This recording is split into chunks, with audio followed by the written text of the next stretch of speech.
O saat ki daha 20'sine basmadan İslam'la şereflenmiş. O saat ki yüreği buruk, yüreği hicran dolu. Programımıza başlamadan önce program akışını takdim etmek istiyorum. Kur'an-ı Kerim tilavetiyle başlayacak olan programımız selamlama konuşmalarıyla devam edecek.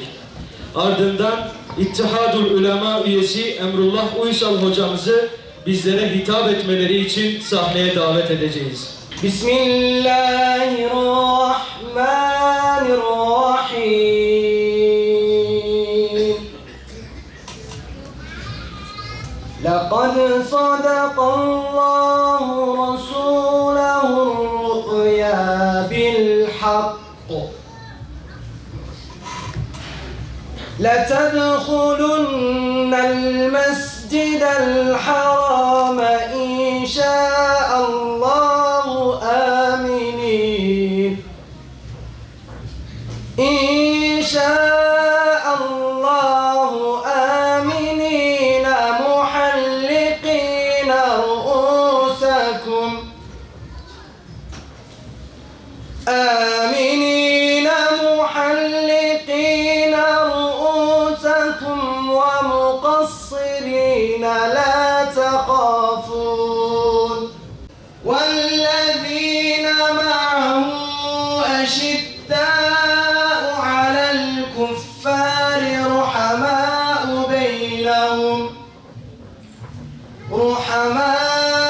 بينهم تراهم ركعا سجدا يبتغون فضلا من الله. Zamanınızı ayırdınız, buraya geldiniz. Olumsuz hava koşulları içerisinde şu an buradasınız. Burası önemli bir nokta gerçekten, bunu belirtmek lazım. Çünkü maalesef günümüzde şu an insanların çoğu farklı organizasyonlarda bulunmak üzere boş diyebileceğimiz programlarda akın akın gidiyorlar. Bu boşluğun dışında Allah'a isyan olabilecek programlarda bulunuyorlar. Maalesef üzülerek görüyoruz ki Müslümanlar da bunlara rağbet etmeye başlamışlar. Böyle bir ortamda, bizlerin böyle hayırlı bir ortamda gelmeye çalışması, hayırlı yerlerde bulunmaya dikkat etmemiz güzel, hayırlı bir çalışmadır. Sahabeden yeryüzünde cennet ile müjdelenmiş olan Sa'd bin Ebi Vakkas'tan bahsedeceğiz.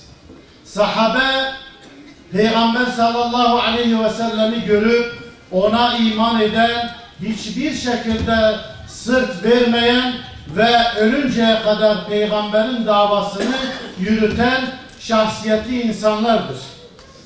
Ve bu insanlar iman ettiği günden ta vefat edinceye kadar olan tüm hayatları genel itibariyle İslam'a hizmette, halka, topluma hizmette geçmiştir.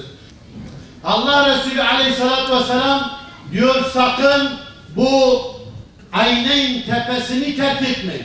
Yani Uhud'da bir tepe var, 50 tane okçu parçalansa, kuşlara, kargalara yem olsa sakın bu tepeyi terk etmeyin.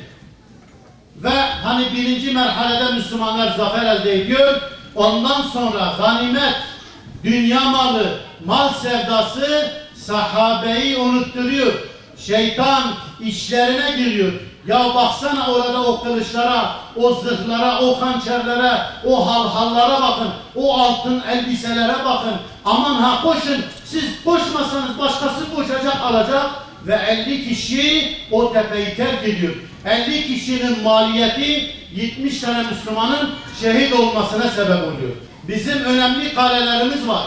Kudüs bizim için önemli bir kaledir. Mekke, Medine bizim için önemli bir kaledir.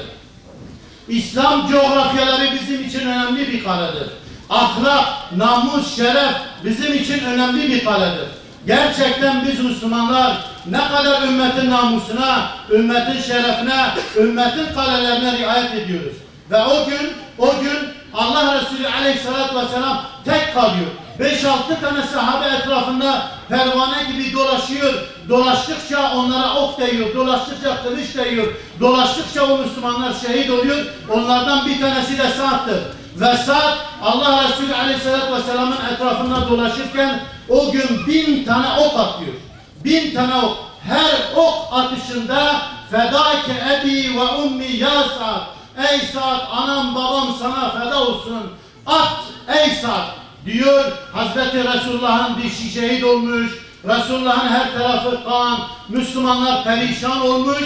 O günde Sa'd öyle bir fedakarlık ediyor ki o fedakarlıktan dolayı Allah Resulü diyor anam babam sana feda olsun. İşte bugün biz Müslümanların bunu yapması lazım. 1 milyar 700 milyon var.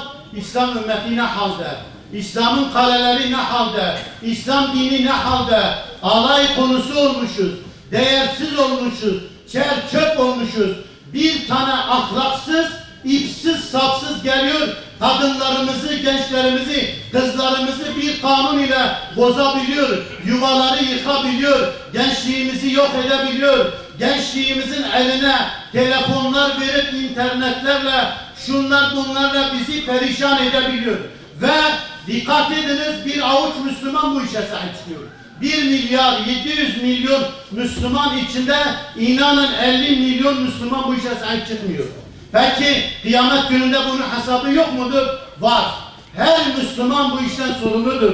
Eğer bugün bizim kalelerimizi imha ediyorlarsa, bizi yok etmeye çalışıyorlarsa, İslam'dan uzaklaştırmaya çalışıyorlarsa, hayasızlığı, fuhuşu, bütün pisliği, zinayı, faizi, tefeciliği içimize sokuyorlarsa, tekrar bizi 1400 yıl önceki cehalet putuna geri çevirip işte sizin atanız putunuz gelin boyun eğin dedirtiyorlarsa vallahi bizim sorumluluğumuz var.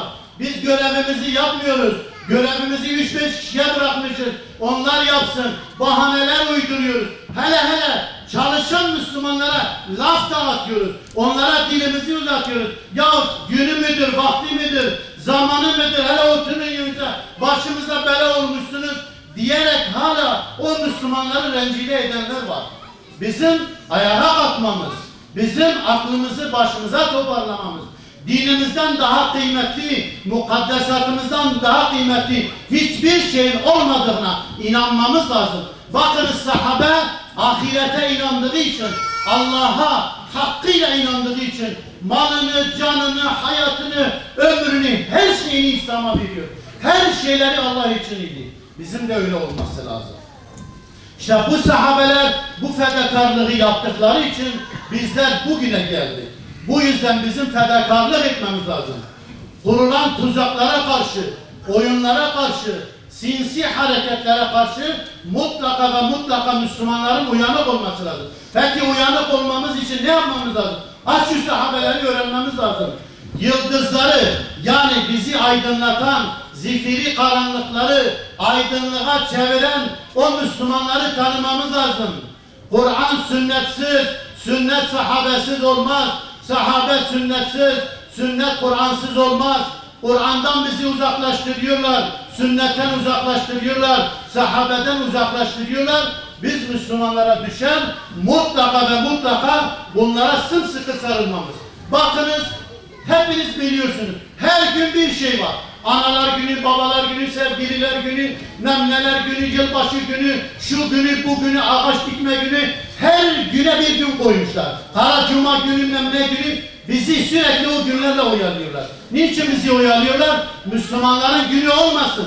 Müslümanlar tekrar uyanmasın.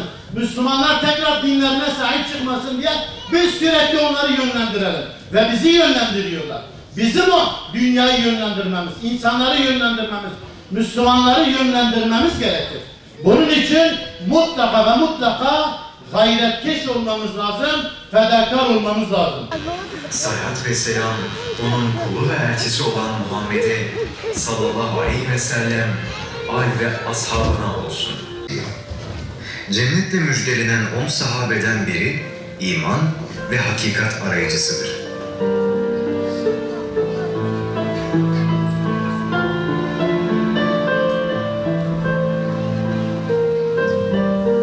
Hakkaniyeti duygularının esası kılan Hazreti Sa'd. İslam ile tanıştığı ilk yıllarda birçok Müslüman gibi dert ve çile dolu günlerin talibi olmuştur.